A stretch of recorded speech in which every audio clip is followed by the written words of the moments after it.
नमस्कार दोस्तों। इस वीडियो में हम देखने वाले हैं कि एसएससी सिलेक्शन पोस्ट फेज़ 8 का जो आप भेजेंगे ग्रेजुएशन एंड एबव लेवल जितने भी पोस्ट हैं, अगर आप क्वालिफाई हुए हैं तो आपको स्क्रूटनी टेस्ट के लिए जो डॉक्यूमेंट भेजना पड़ेगा, तो किस तरीके से भेजना है, क्या क्या भेजना है इसमें, वो सब इसमें डिटेल में डिस्कस करेंगे। तो चलिए स्टार्ट करते हैं। देखिए, उसके पहले ये एक बात जान लीजिए कि अगर आप चाहते हैं कि एक कोई ऐसा ग्रुप हो जिसमें से जितने भी फेज 8 के स्टूडेंट्स हैं, क्योंकि यहाँ से बहुत ही अभी लंबी जर्नी है, क्योंकि अभी तो स्क्रूटनी के लिए भेज रहे हैं, इसके बाद फिर एक्सेप्टेड रिजेक्टेड लिस्ट आएगा, फिर डॉक्यूमेंट वेरिफिकेशन आएगा, तो अभी बहुत लंबा टाइम लगने वाला है। और कोई एक कॉमन प्लेटफॉर्म चाहते हैं आप, जिसमें से कि सारे स्टूडेंट आप लोग जुड़ पाएँ और एक दूसरे से कम्युनिकेट कर पाएँ। तो मैं एक टेलीग्राम ग्रुप का लिंक दे दूंगा डिस्क्रिप्शन में। तो अगर आप ऐसा कुछ चाहते हैं तो आप ज़रूर बताएं कमेंट में, ठीक है। लिंक दे दिया जाएगा और इस वीडियो को ज़रूर शेयर करें ताकि और जितने भी कैंडिडेट्स हैं उनको भी मदद हो। तो स्टार्ट करते हैं। देखिए, सबसे पहले बस वही सेम है जिसे हमने 10th में देखा था 12th में, तो उसी तरह इसमें भी A4 साइज़ का इन्वेलप लेना है और सबसे पहले इन्वेलप का फॉर्मेट करना है। मैं उस फॉर्मेट पे क्या होगा, अंतर इतना ही है बस कि यहाँ ऊपर लिखना है ग्रेजुएशन एंड एबव लेवल और पोस्ट कैटेगरी नंबर जिसके लिए भी आप सेलेक्ट हुए हैं, ठीक है। फिर यहाँ एड्रेस लिखना है, जिस रीजन में आपको भेजना है, तो जिस पोस्ट कोड के लिए सेलेक्ट हुए हैं उसी रीजन में भेजना है, तो यहाँ एड्रेस लिखना है टू से और फ्रॉम में अपना एड्रेस लिखना है, ठीक है। उसके बाद यहाँ तक तो फिर से सेम ही है कि 10th का सबसे पहले डॉक्यूमेंट इसमें भेजना है आपको, क्योंकि ग्रेजुएशन बेस्ड है तो लास्ट वहाँ तक भेजना है हमें, ठीक है। तो 10th का सबसे पहले, और 10th से भी पहले सबसे इंपॉर्टेंट क्या है, एप्लीकेशन फॉर्म। तो बहुत सारे स्टूडेंट बोल रहे थे कि एप्लीकेशन फॉर्म नहीं है, क्या करें, और ये भेजना सबसे ज़्यादा मैंडेटरी है कि नहीं भेजेंगे तो रिजेक्ट हो जाएगा। तो एसएससी की तरफ से लिंक दे दिया गया है, जैसा कि पिछली बार भी हुआ था और मैंने बोला था कि पिछली बार भी ऐसा ही हुआ है कि बाद में दिया जाता है, 3-4 दिन बाद रिजल्ट के लिंक दे दिया जाता है, क्योंकि उनको भी पता होता है कि बहुत सारे स्टूडेंट नहीं डाउनलोड करते। तो लिंक आ गया है, तो आप वहाँ जाके डाउनलोड कर सकते हैं अगर आपके पास नहीं था तो, ठीक है। हो सकता है उसमें कुछ इशू है स्टूडेंट का कि फ़ोटो सिग्नेचर नहीं आ रहे, तो कुछ सर्वर का होता है कि जिस समय देते हैं उसी समय ज़्यादातर स्टूडेंट डाउनलोड करते हैं, तो उस समय नहीं आता। तो धीरे धीरे करके बाद में जब आप खोलेंगे तो ज़रूर आ जाएगा उसमें, ठीक है। एप्लीकेशन फॉर्म देना है आपको और उसमें सिग्नेचर पहले से ही रहता है, तो उसको अटेस्ट करने की वैसे ज़रूरत नहीं पड़ती। फिर 10th का एडमिट कार्ड, अगर एडमिट कार्ड नहीं है आपके पास, ऐसे बोर्ड से आप बिलोंग कर रहे हैं जैसे सीबीएसई वगैरह हो गया, तो कोई दिक्कत नहीं है। आप 10th का सर्टिफिकेट दे दें ताकि साबित हो जाए आपका डेट ऑफ बर्थ, और ये साबित हो जाए कि आपने 10th किया है, ठीक है, क्योंकि उस सर्टिफिकेट में भी डेट ऑफ बर्थ होता है। अगर सर्टिफिकेट और मार्कशीट किसी किसी का सेम ही होता है तो मार्कशीट दे दें, सर्टिफिकेट और सर्टिफिकेट दे दें, ठीक है। क्योंकि ग्रेजुएशन बेस्ड है तो 10th का भी सिर्फ सर्टिफिकेट दे देंगे सेल्फ अटेस्ट करके, तो काम चल जाएगा, ठीक है। उसके बाद 12th की बारी, तो 12th का क्या देंगे, क्योंकि ग्रेजुएशन बेस्ड है तो एक तरीके से एक लेवल मेंटेन करके तीनों देना है। तो ग्रेजुएशन में भी अगर मार्कशीट आपका मिलता है फाइनली तो मार्कशीट देना है सेल्फ अटेस्ट करके, अगर सर्टिफिकेट मिलता है तो सर्टिफिकेट देना है सेल्फ अटेस्ट करके, बस, ठीक है। उसके बाद मेन है बात, जिस लेवल का ये एग्ज़ाम था ग्रेजुएशन, ठीक है। तो ग्रेजुएशन के लिए आपको सबसे पहले ओरिजिनल सर्टिफिकेट सेल्फ अटेस्ट करके देना है। ओरिजिनल यानी जब आप पूरा ग्रेजुएशन हो जाता है तो ओरिजिनल मिलता है कुछ दिनों बाद, ठीक है।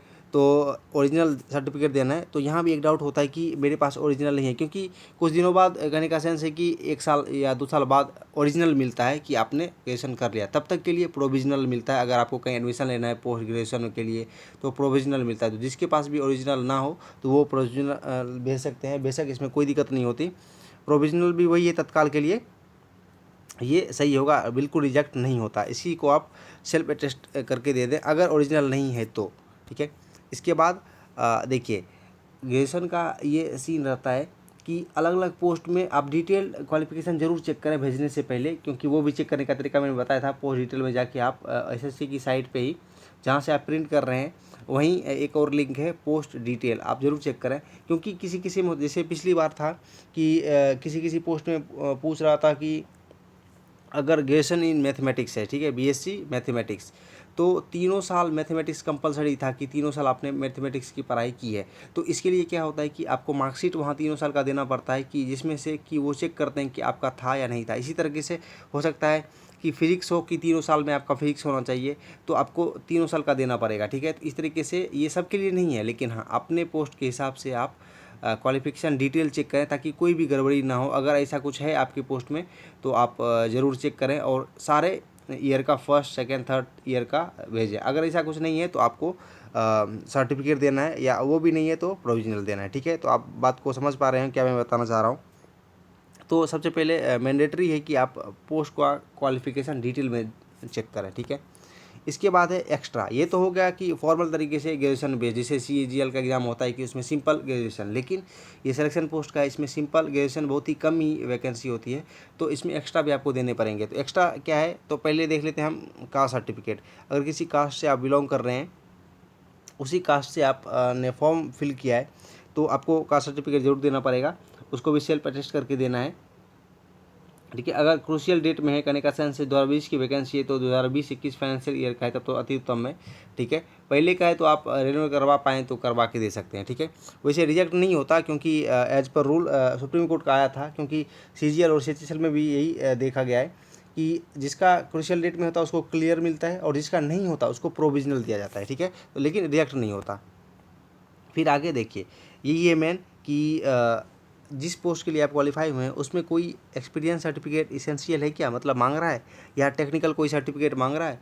तो अगर हाँ तो आपको ज़रूर देना ही पड़ेगा, वरना कोई फ़ायदा नहीं है। अगर इसेंशियल क्वालिफिकेशन में एक्सपीरियंस वगैरह है तो आपको ज़रूर वो देना ही पड़ेगा। ठीक है, और उसको भी सेल्फ अटेस्ट करके देना है। ठीक है, उसके बाद आधार कार्ड, कोई भी आप अपनी एक आईडी दे सकते हैं, क्योंकि ये वैसे मैंडेटरी नहीं है, लेकिन फिर भी कोई रिस्क नहीं लेना चाहता, इसलिए एक आईडी, वैसे भी हर जगह आईडी दिया जाता है, तो यहाँ भी आप दे सकते हैं आधार कार्ड, चाहे ये बना हो तो कोई भी दे सकते हैं। ठीक है, उसके बाद हायर क्वालिफिकेशन नॉन मैंडेटरी, यानी अगर ग्रेजुएशन बेस्ड का है तो बस यहीं तक आपको देना है, ज़रूरी यहीं तक है। अगर आप चाहें तो पोस्ट ग्रेजुएशन हो या PhD हो, कुछ भी हो तो दे सकते हैं, लेकिन वो ज़रूरी नहीं है। नहीं भी देंगे तो कोई दिक्कत की बात नहीं होने वाली, ग्रेजुएशन तक देना है, मतलब यहीं तक देना है।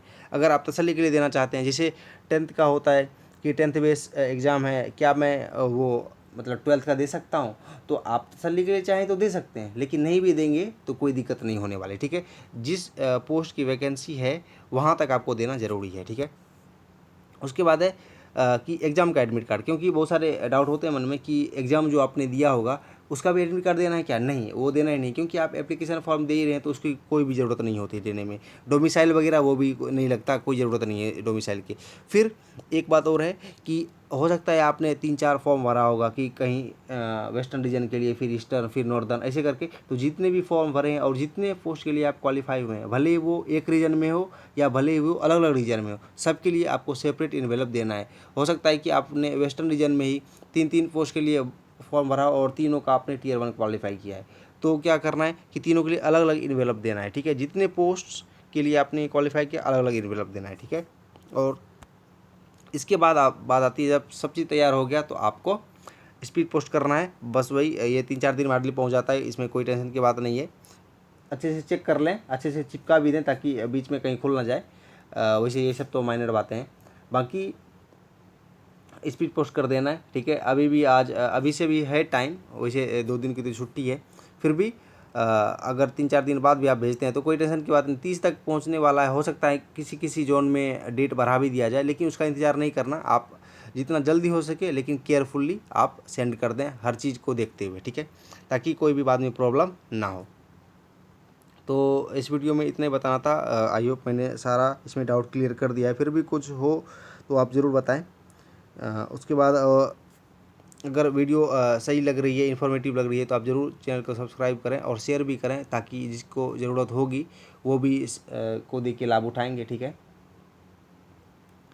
बाकी इसमें इतना ही, आगे की जो भी अपडेट होगी वो जरूर इस चैनल पे किया जाएगा। ठीक है, तो बने रहें आगे के लिए। थैंक यू एंड जय हिंद।